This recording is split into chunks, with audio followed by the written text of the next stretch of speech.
The colonialists came out to say just 1,000 people were killed. In 1903, they took over Atiab land just like they took over every part of Nigeria. In 1910, because of the policy of taxation, because we were subjected to the Hausa Fulani leadership, our people revolted and some of them were killed.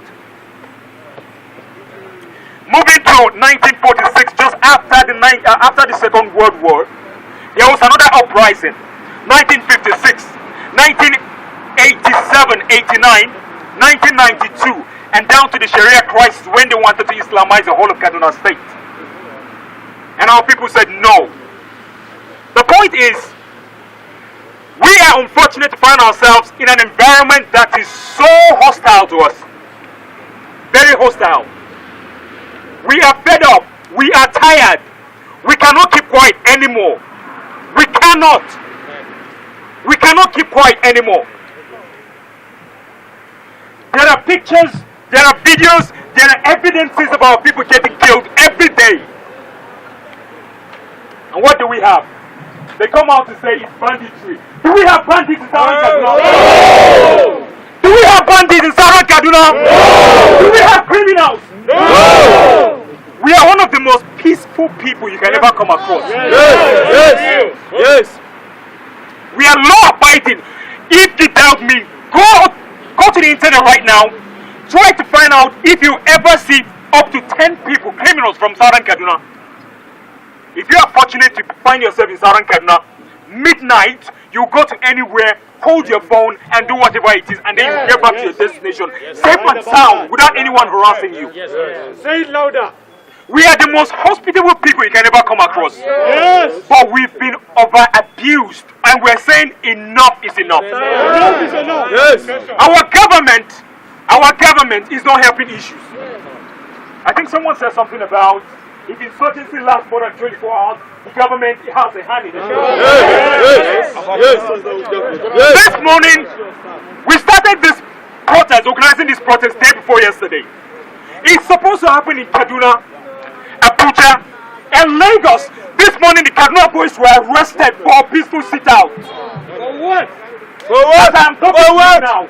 Those guys are in cuffs in Kaduna State. For what? Our own state. We are tired. In your land. Enough is enough. We are tired. Mumu don't do. Justice must prevail. Justice. We are crying. We are tired. We are tired. Bro, should I give you my? We are tired. We've had enough. Let me tell you something that happened 3 weeks ago, before the first protest. I was in the studio. Oh, guys, sorry. I am a newscaster. I'm a journalist like you. That's what I do for a living. My kind of journalism is not the type that will sit back and watch things happen. No, I am directly affected. Yes, sir. I cannot keep quiet. Yes. I can't. We are behind you. I just finished reading the news, 6 p.m. news. I came out of the studio, went through my phone, saw lots of missed calls. I called back instantly. My mother was running and crying with gunshots in the background. I cannot keep quiet. Early this year, a girl I never knew existed as my own blood was shot and killed in broad daylight by Fulani people. No, they are not bandits. They are Fulani. They are not headmen. They are Fulani people. And we know their agenda. We are not hiding. We are not being diplomatic about this. We are tired. We are fed up.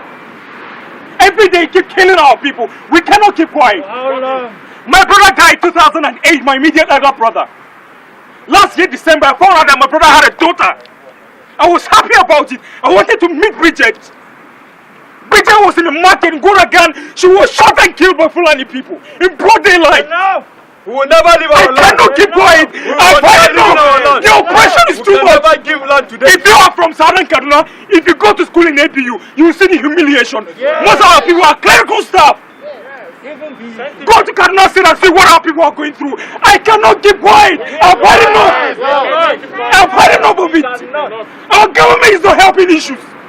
My brothers went out to protest against the killing. After the killing, they will not send security. There's no presence of security in Southern Kaduna. And the security we have right now are enablers. They are behind all of this. Another demand we want now is we don't want the presence of soldiers, the police, whatever it is in Southern Kaduna. We don't want their presence in Southern Kaduna. We have had enough. We have had enough. We didn't come into this world to suffer. I mean. They should leave us alone. Look at me. If you know me in person, mommy, come here. Come. We went to school together. You know me right from APU. Mohammed, you can testify of how I am. Tell them something about me. Just say something about me. That's a typical representation of a Southern Kaduna person. Say it. Take. Good morning, everybody. Press that button. Good morning, everybody. Good morning. Ivan is a fun-loving person, and he always keeps away from trouble, although he is a freedom fighter. And he's one who fights for the just and one who fights for the oppressed. And in all my dealings with persons or people from Southern Kaduna, I have never seen one who enables violence. Abel is from Southern Kaduna. Abel is my classmate and he was my roommate when we were in school. Until date, we are still friends. You can see I and Abel. Abel, please come forward.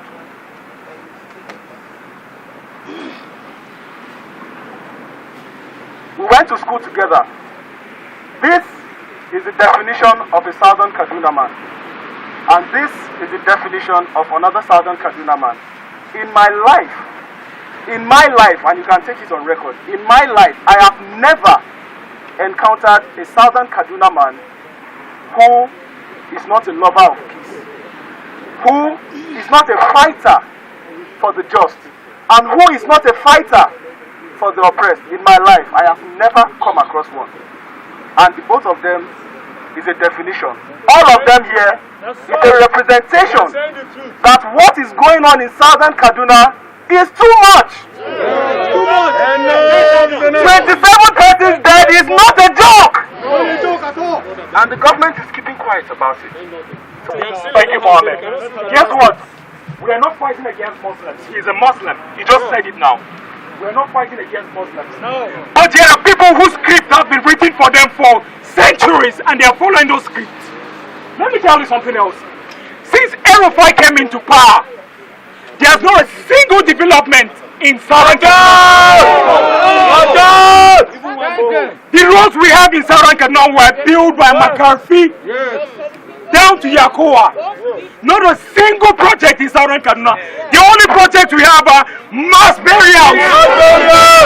Okay, so we're here today on behalf of the Southern Kaduna people to tell the world what we're experiencing in our communities, the incessant killings that is ongoing almost on a weekly basis in the various communities of Southern Kaduna. We're here to ask the international community to come to our aid. We're here to ask the government of Nigeria to do the needful thing to stop these killings.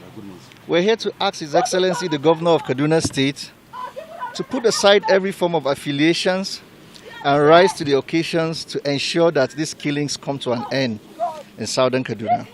Right. So I would like to tell us what would be the next step of action if after all of this protest and if all of this is done and then there's no response from the government. A follow-up, please. Well, what are your demands from the government? Well, the demands we're making of the government, starting from His Excellency our Governor, is to do the needful, to ensure that there is peace in the Southern Kaduna communities. He's the Chief Security Officer of Kaduna State. It is his responsibility to ensure that there is peace. So we're calling on him to do all that is necessary to ensure that these killings come to an end. We have had several crises. We've had executive governors who have handled these things. So we're asking him to do the right thing and to ensure that these killings come to an end. We're also calling on His Excellency, the President of the Federal Republic of Nigeria, to also rise to the occasion and ensure that these killings stop. All right, sir. A final question. We would like you to say a word or two to the Southern Kaduna people. I'm calling on my people. We've been peace-loving people.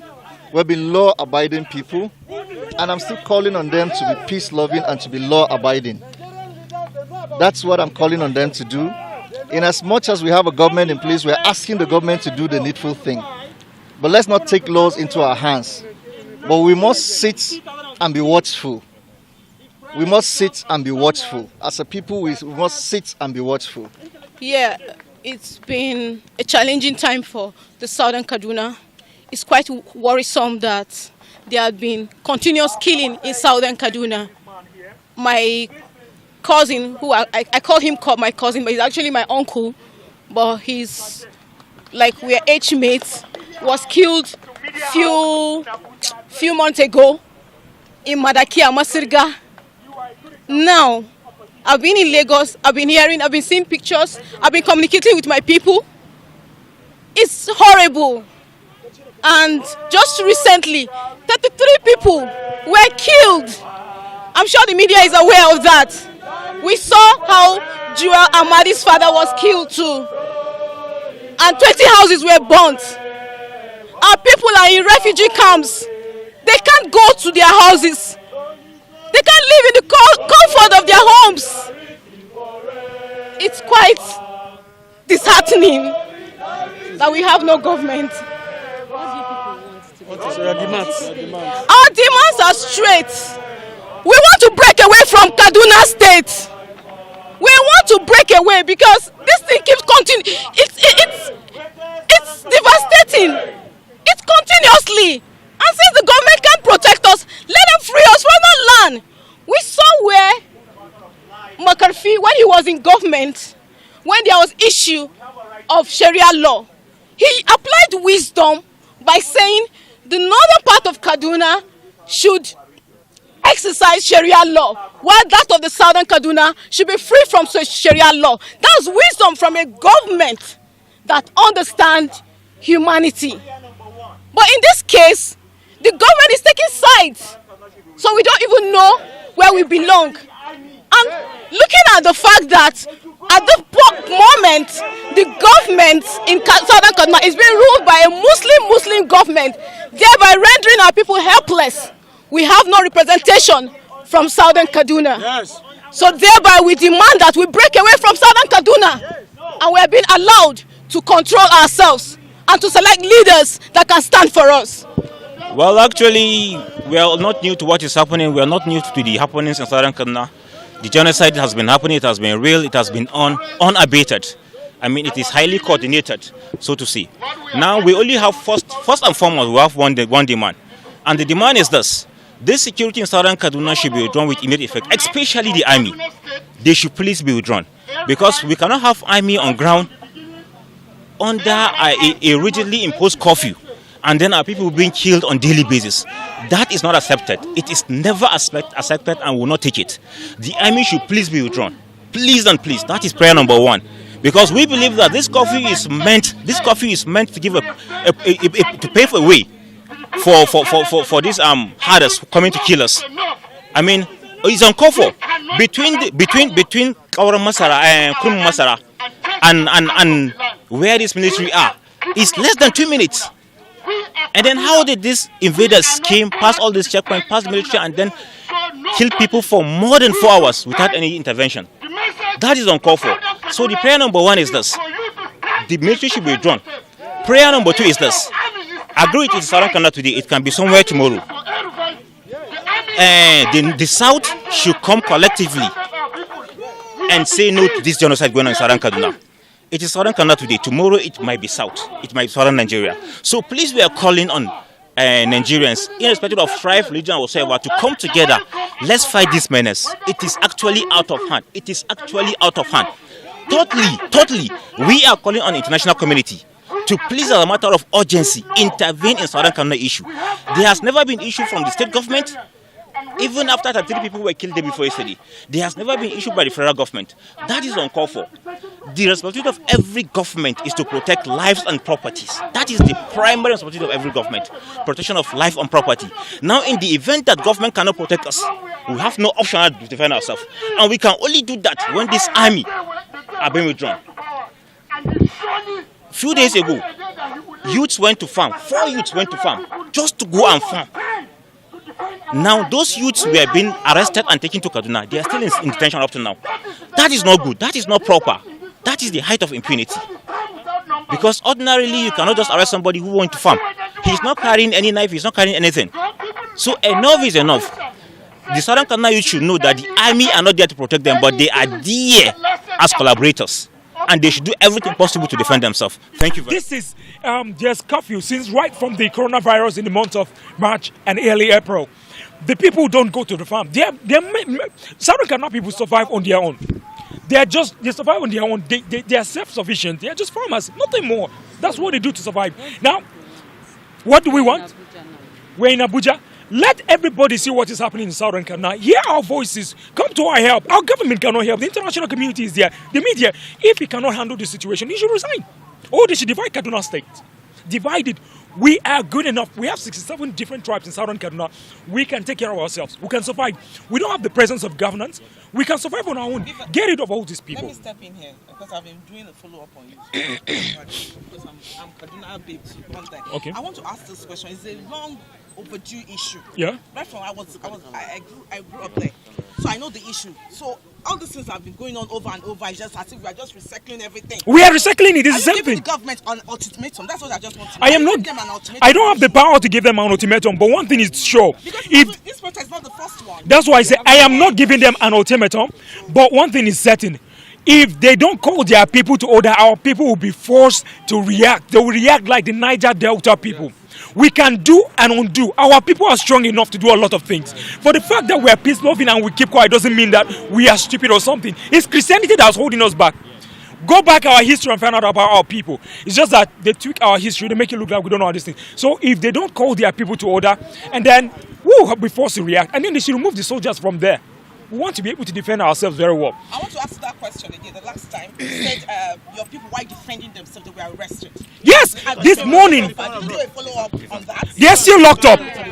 They are still locked up right now. Our people are still locked up. Our young men, some were arrested this morning because they came out to say to the government, enough is enough. This protest is supposed to happen in Abuja, Kaduna, and Lagos. And now I had people in Kaduna coordinating, and those that came out in Kaduna this morning were arrested. Every time there's an attack, it's our people who come out to defend themselves that get arrested. We've had enough.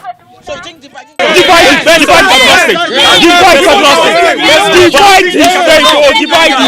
We don't want divide Kaduna State.